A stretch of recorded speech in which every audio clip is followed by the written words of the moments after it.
할렐루야. 네, 고요 명절 설 은혜 가운데 잘 보내셨습니까? 네, 우리 자업들이 인사하겠습니다. 하나님은 신실하십니다. 그의 사랑은 변함이 없으십니다. 믿으십니까? 네, 2022년도에도 하나님은 신실하셨고 그의 사랑은 변함이 없으셨습니다. 그리고 2023년을 우리가 맞이하였고 하나님에 대한 우리의 사랑도 변함없어야 되겠지만 무엇보다도 하나님의 그 신실하심과 저와 여러분을 향한 또 이 땅의 수많은 주의 백성들을 향한 그 사랑 또한 변치 않는다는 사실들을 잊지 마시기를 주님의 이름으로 축복합니다. 우리가 이 땅을 디딛고 살아가면서 한 가지 알아야 될 사실이 있습니다. 그것은 믿는 사람이나 믿지 않는 사람이나 공히 다 넘어진다, 쓰러진다라는 사실입니다. 그러나 우리가 넘어져도 다시 일어서는 힘, 그것이 바로 우리는 능력이라고 하는데, 소망하기는 우리 경주중앙교회 모든 성도님들 함께 영상을 통해 또 예배를 드리시는 주의 백성들 가운데서도 일어나는 힘, 다시 재기하는 힘, 또 하나님께서 은혜 주셔서 넉넉히 상황 속에서, 환경 속에서 승리하는 저와 여러분 되기를 주님의 이름으로 축복합니다. 이렇게 하나님의 그 힘, 능력을 받아서 잘 일어섰던 사람이 있습니다. 대표적으로 이제 다윗을 들 수가 있겠는데, 한 번은 다윗이 그 블레셋의 시글락이라는 곳에 머물게 됐습니다. 때마침 전쟁이 나서 그곳에 잠깐 자리를 비우게 될 상황이 있었죠. 함께 군사들과 그 전쟁터에 나갑니다. 때마침 그 시글락으로 아말렉 족속이 쳐들어오게 돼요. 모든 것들을 강탈해 갑니다. 그리고 사랑하는 아내, 자녀들마저 데리고 가버립니다. 전쟁을 마치고 돌아와 보니 아내들도 없고 자식들도 없는 겁니다. 너무너무 군사들이 기가 막힌 거죠. 이 블레셋 시글락이라는 지역에 있는 것도 너무너무 서글픈데, 다윗의 명령을 받아서 전쟁으로 치르고 그 자리를 비웠던 그곳에 사랑하는 아내와 자녀들마저 없는 거죠. 결국 다윗은 돌을 들고, 다윗이 아니고요, 죄송합니다. 군사들이 돌을 들고 다윗에게 나아갑니다. 근데 중요한 사실은 사무엘상 30장 6절에 보니까 이 위급한 상황, 군급한 상황에서 다윗이 어떻게 했냐? 여호와 하나님을 의뢰했다. 한번 따라합시다. 여호와 하나님을 의뢰하고, 여호와 하나님을 의뢰했다. 그리고 힘을 얻어, 용기를 얻어 이 상황들을 극복해 가는 것을 볼 수 있습니다. 하나님을 믿고 의지함으로 다시 일어나 그 문제를 수습하더라는 거였습니다. 이게 바로 다시 일어나는 재기의 힘이고 돌파력이다라는 겁니다. 성도 여러분, 오늘 우리가 함께 예배드리는 이 순간, 또 우리 매 순간 속에 우리는 자주 넘어집니다. 아니, 오늘 이 예배를 드리는 이 자리에도 혹시나 넘어져 있는 분들도 있을 수 있을 것 같습니다. 오늘 본문을 통해서 나오미와 그리고 룻을 통해서 어떻게 하면 우리에게 주어지는 이 잿더미 속에서 일어날 수 있을까? 그리고 역경에서 돌파할 수 있을까? 또 우리의 영적 기근에서 이 가람 속에서 일어날 수 있을까? 함께 은혜 나누며 도전받기를 주님의 이름으로 축복합니다. 먼저 우리가 주목해야 될 사실이 있습니다. 하나님께 주목하자라는 겁니다. 함께 따라하겠습니다. 역경을 돌파하려면 하나님을 바라보는 것에서 시작해야 됩니다. 성도 여러분, 여러분이 어떤 문제에 봉착했다고 한번 생각을 해보십시오. 그게 어떤 문제든 괜찮습니다. 그럴 때 여러분의 시선이 그 문제를 향하고 있던가요? 아니면 주님을 주목하고 있던가요? 그게 경제적인 문제든 아니면 질병의 문제든 영적인 문제든, 그리고 분쟁과 갈등을 일으키는 그 어떤 요소든 대부분의 사람들은 하나님보다 그 상황이나 문제에 몰입하는 경우들을 볼 수 있습니다. 그런데 신앙생활의 출발점은 바로 이 시선의 처리죠. 문제나 상황에서 우리가 주목했던 그 시선을 바로 하나님을 향해서 눈을 돌리는 것이 중요하다. 다시 말해서 우리를 푸른 초장과 쉴만한 물가로 인도하시는 하나님, 그리고 형통과 평탄의 길로 반드시 이끌어 가실 그 하나님, 낮의 해와 밤의 달이 우리를 상치 못하게 할 것이라는 그 사실을 믿는 그리고 날 지키고 여러분을 지키고 보호해 주실 것이라는 그 하나님께 우리의 시선을 두는 것, 그것이 너무너무 중요하다. 오늘 우리 1절 말씀은 읽진 않았습니다. 근데 1절에 등장하는 나오미의 영적인 시선이 여러분 어디에 있다고 보십니까? 오늘 1절에 보면 이렇게 이야기를 합니다. 사사들이 치리하던 때에 그 땅에 흉년이 드니라. 유다 베들레헴의 한 사람이 그의 아내와 두 아들을 데리고 모압 지방에 가서 거류하였는데. 아멘. 여러분이 보고 있는 나오미의 영적 시선이 어디에 있다고 보여집니까? 하나님입니까? 아니면 상황입니까? 기근이었고 기근을 해결해 줄 모압을 향하고 있다는 것을 우리는 알 수 있습니다. 그래서 그는 그곳으로 자리 이동을 합니다. 10년 동안 두 아들과 남편을 잃습니다. 행복하려고 떠났던 그 이스라엘 땅, 그리고 정착하게 된 모압 지방, 그곳에서 그는 정말 행복했을까? 내용을 전반적으로 쭉 살펴보면 그가 얼마나 불행했는지 알 수 있습니다. 근데 그렇게 불행하게 시간을 보내는 어느 날 이스라엘로부터 한 소문이 그에게 들리기 시작했습니다. 우리 6절 말씀인데요, 6절 말씀 함께 읽게 하십니다. 시작. 그 여인이 모압 지방에서 여호와께서 자기 백성을 돌보시사 그들에게 양식을 주셨다 함을 듣고 이에 두 며느리와 함께 일어나 모압 지방에서 돌아오려 하여. 아멘. 6절에 보면 소문을 들었다라고 합니다. 소문을 들었다. 여러분, 듣는 게 참 중요합니다. 왜냐? 믿음은 들음에서 나니까. 그래서 저와 여러분들이 어떤 영적인 모임이든 잘 사모하시고 참석하되 잘 듣기를 주님의 이름으로 축복합니다. 그래서 저와 여러분들이 주 안에서 믿음의 부유한 자들이 되기를 주님의 이름으로 축복합니다. 근데 그 소문의 내용이 뭐였냐? 오늘 6절 말씀에 이렇게 기록합니다. 여호와께서 자기 백성을 돌보셨다. 돌보셨다. 그리고 돌보심을 구체적으로 뭐로? 그 기근일 때 양식을 주셨다라고 성경은 기록하고 있습니다. 그런데 여러분, 여기서 우리가 한번 짚고 넘어가야 할 것이 있습니다. 여러분, 모압은 하나님을 믿는 족속일까요? 믿지 않는 족속일까요? 우상숭배의 족속들입니다. 그런 모압 사람들에게 소문이 나기를 여호와께서 자기 백성을 돌보셨다, 그리고 양식을 주셨다라고 소문이 났을까요? 그렇게 나진 않았겠죠. 상인들이 그러는데 저 이스라엘 땅에 이제 기근이 그치고 흉년이 들지 않고 풍년이 들어서 먹을 것이 좀 있어졌더라. 이제 먹고 살만해졌대. 하나님 얘기는 없는 거죠. 단지 팩트. 무슨 얘기요? 먹고 살만해졌대. 이게 모압 사람들이 했던 소문일 겁니다. 근데 중요한 사실이 있습니다. 모압 사람들이 아니고 이스라엘 땅을 떠나서 모압 지방으로 가게 된 나오미가 이 소문을 어떻게 들었냐, 그리고 어떻게 해석했냐가 굉장히 중요한 관건입니다. 하나님께서 이스라엘 백성들 돌보아 주셨대. 그들을 긍휼히 여겨주셨고 긍휼히를 넘어서 양식, 먹고 살 것을 주셨대. 무슨 얘기입니까? 하나님 명령 없이 1절에 보면 그냥 그 땅을 떠났습니다.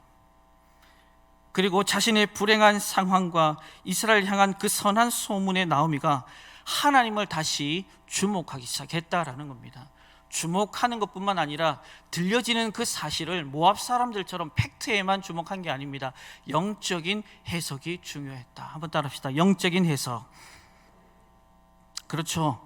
사랑하는 성도 여러분, 우리 삶에 고난이 닥쳤을 때 가장 힘든 게 뭐던가요? 예수 믿는 사람들이요, 고난 닥쳤을 때 가장 힘든 게 뭐던가요? 그냥 환경과 상황 속에 파묻히고 이 모든 환경과 상황을 하나님이 주장할 것 같긴 한데, 정말 하나님이 날 사랑하는 건 맞나?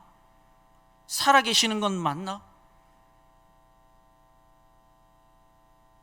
더불어서 내 문제에 진짜 관심이 있는 건가?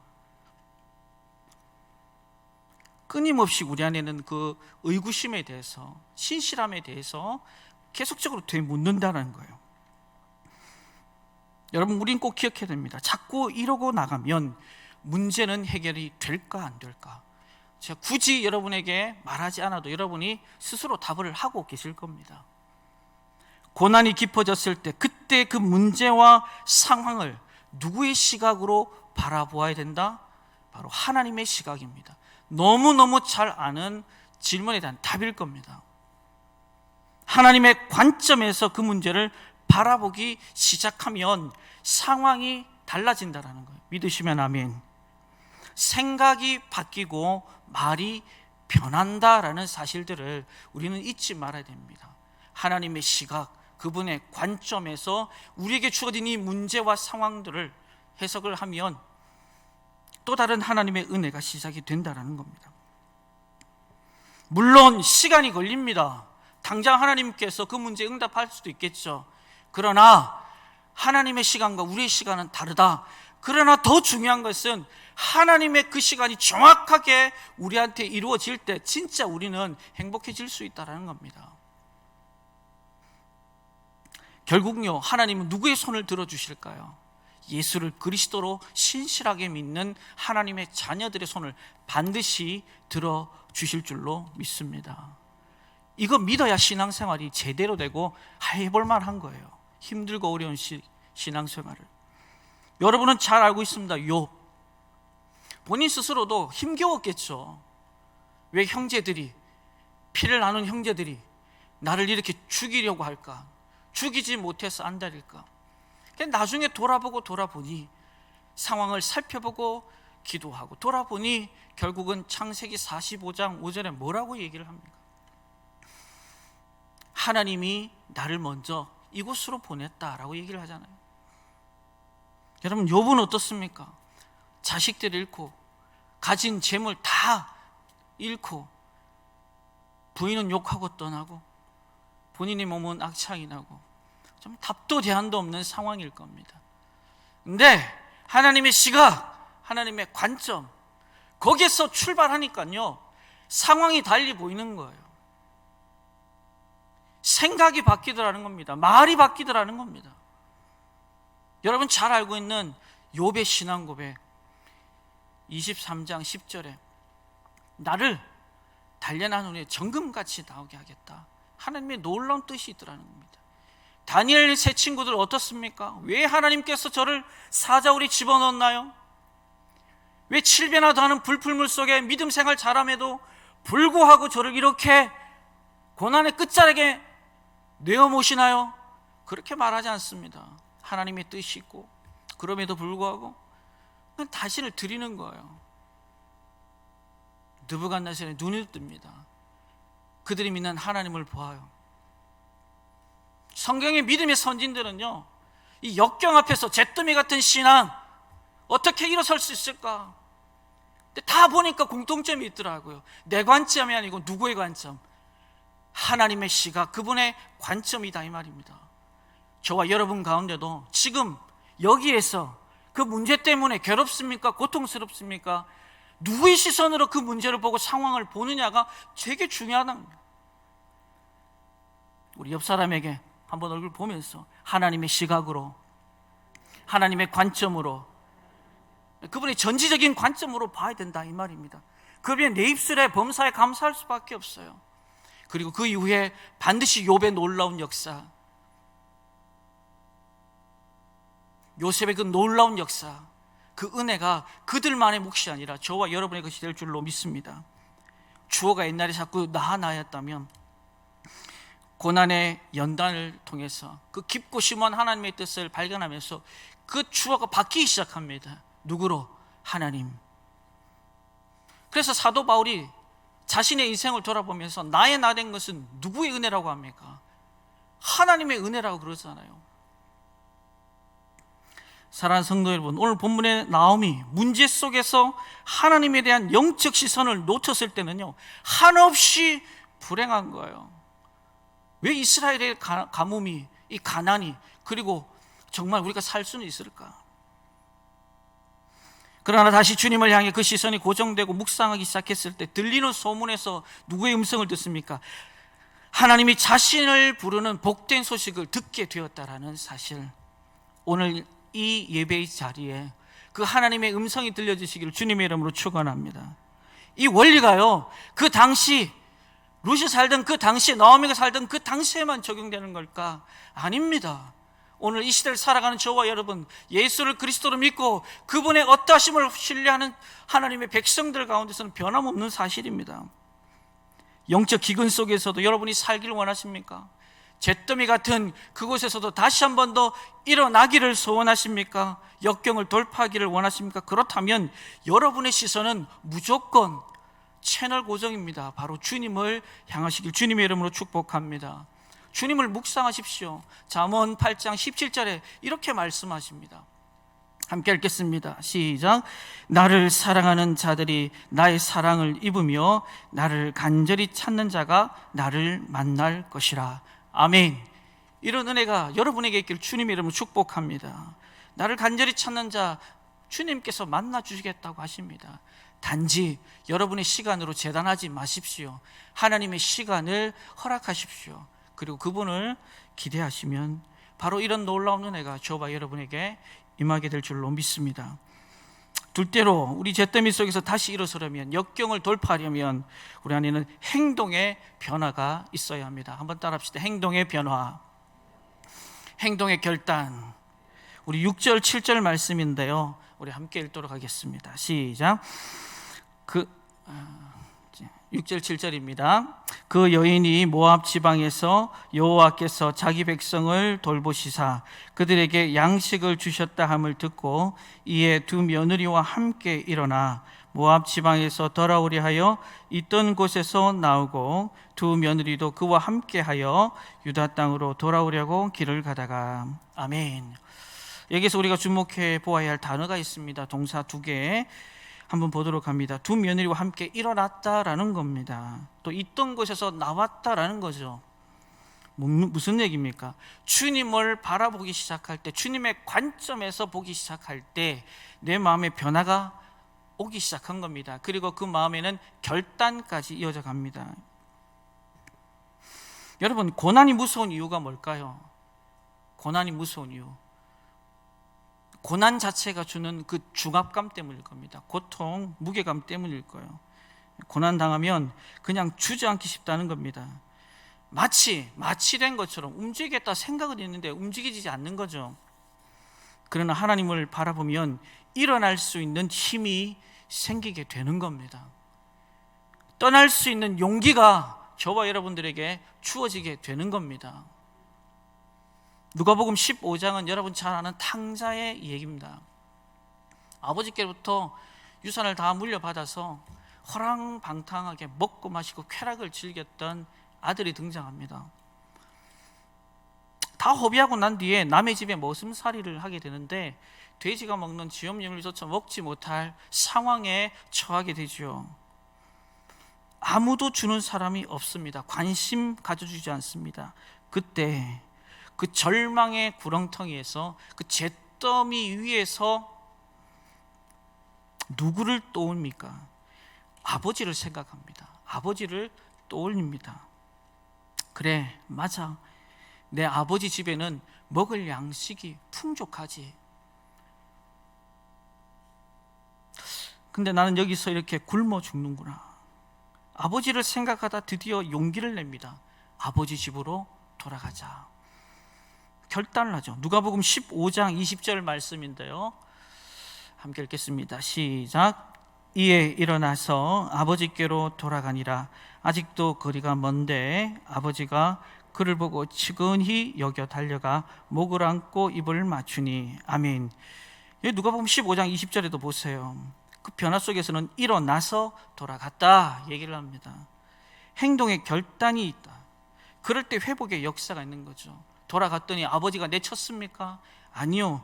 15장 20절 하반절에 보니까 아직도 거리가 먼데 아버지가 그를 보고 측은히 여겨서 달려 목을 안고 입을 맞췄다. 이분이 저와 여러분이 믿는 여호와 하나님인 줄로 믿습니다. 여러분, 기독교는요, 일어나는 종교예요. 일어나면 살게 돼 있습니다. 예수님도 무덤에서 일어나셨어요. 예수님이 죽은 소녀에게 달리다굼해서 소녀가 일어나게 됩니다.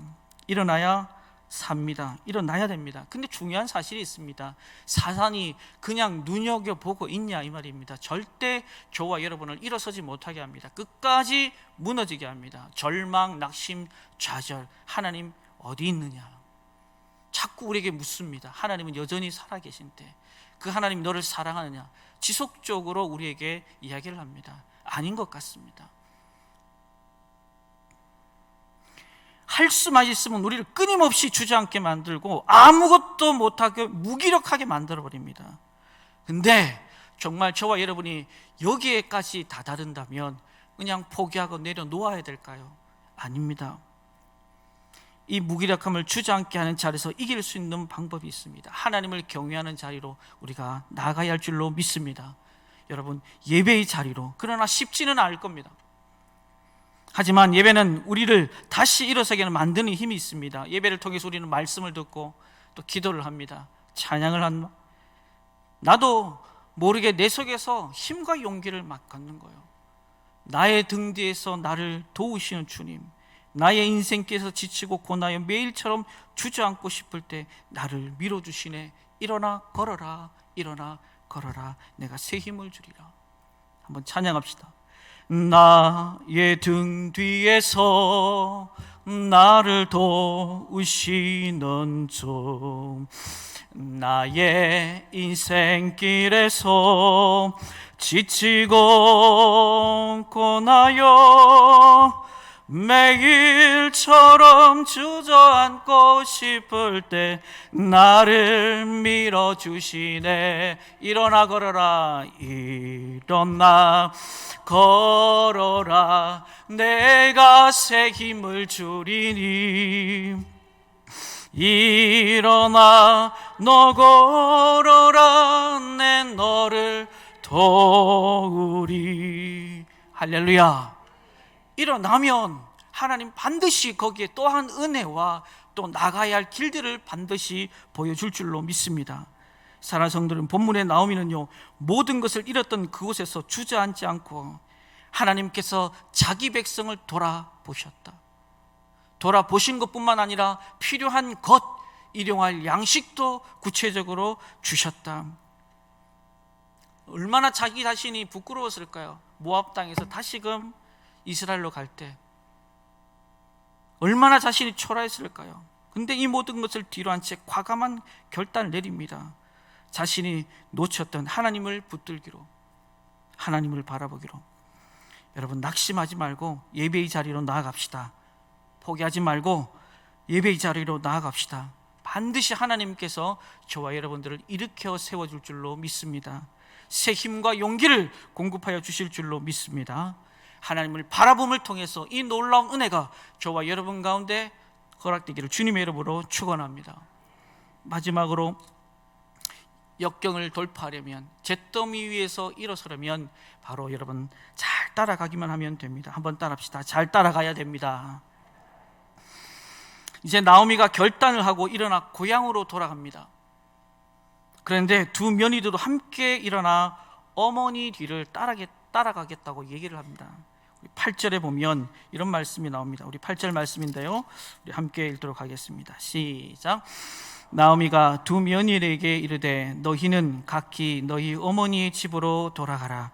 너희가 죽은 자들과 나를 선대한 것 같이 여호와께서 너희를 선대하시기를 원하며. 아멘.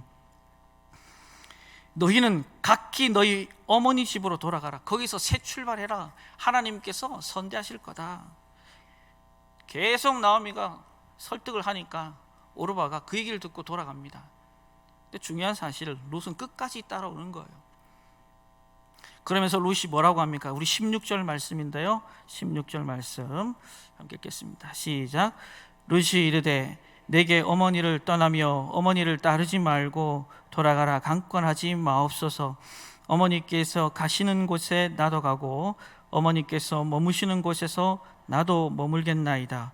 어머니의 백성이 나의 백성이 되고 어머니의 하나님이 나의 하나님이 되시리니. 아멘. 어머니 자꾸 날 보고 떠나라고 강권하지 마십시오. 이제부터는 어머니가 가시는 곳에 저도 가겠습니다. 어머니 백성이 저희 백성이, 어머니가 믿는 하나님이 제 하나님이 됩니다. 대단합니다. 끝까지 나오미를 따라가요. 결국 어떻게 됩니까? 보아스를 만나서 결혼을 하게 되고 위대한 다윗 왕의 증조 할머니가 됩니다. 나아가 그 가문에서 메시아가 예수님을 통해 오시지 않습니까?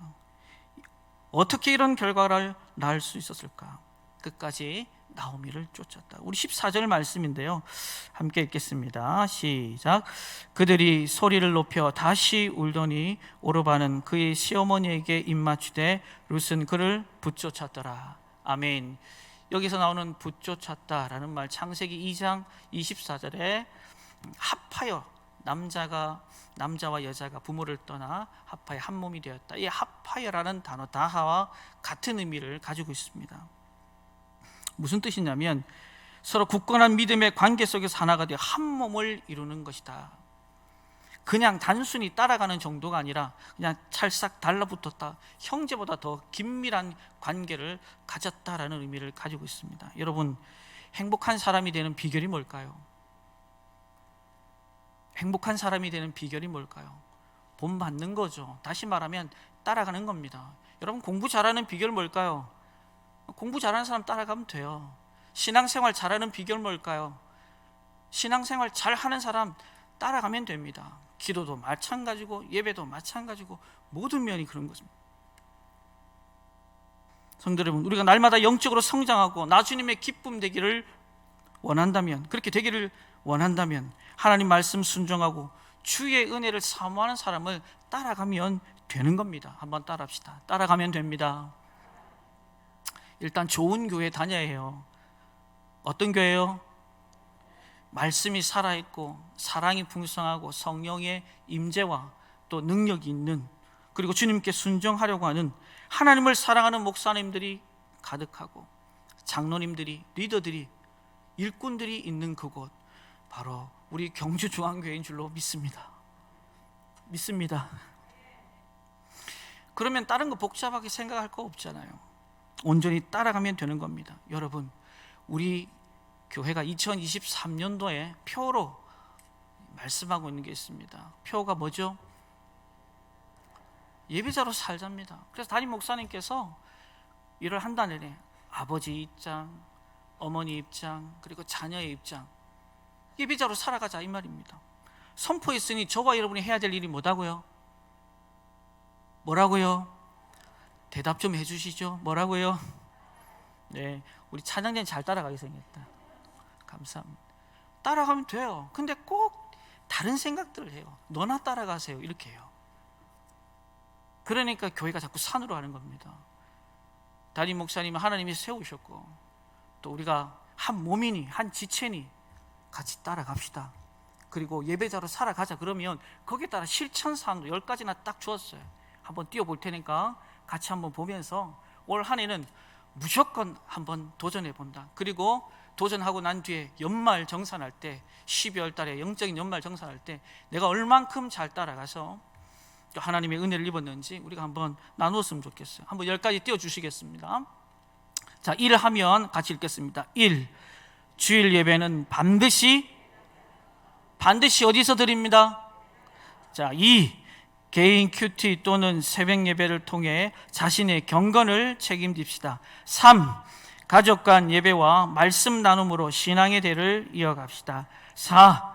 목장 나눔을 소중히 하여 믿음의 동력자를 만듭시다. 5. 성경은 반드시 한 해 동안 완독합시다. 6. 제자 훈련과 말씀 배우기에 힘씁시다. 7. 듣고 배운 말씀을 실천합시다. 8. 내 직장과 일터에서 하나님을 예배합시다. 9. 지역사회와 지역교회를 사랑합시다. 10. 이 모든 일은 나로부터 행합시다. 아멘. 자, 1번부터 10번까지 왼쪽에 있는 사람이 오른쪽에 있는 사람에게 이야기해 줍니다. 너무 많습니까? 한 가지 이상은 꼭 옆에 사람에게 한번 이야기해 주십시오. 자, 왼쪽에 있는 사람이 오른쪽 사람에게, 한 가지는 내가 꼭 이번에 실천하겠습니다. 성경 일독 하겠습니다.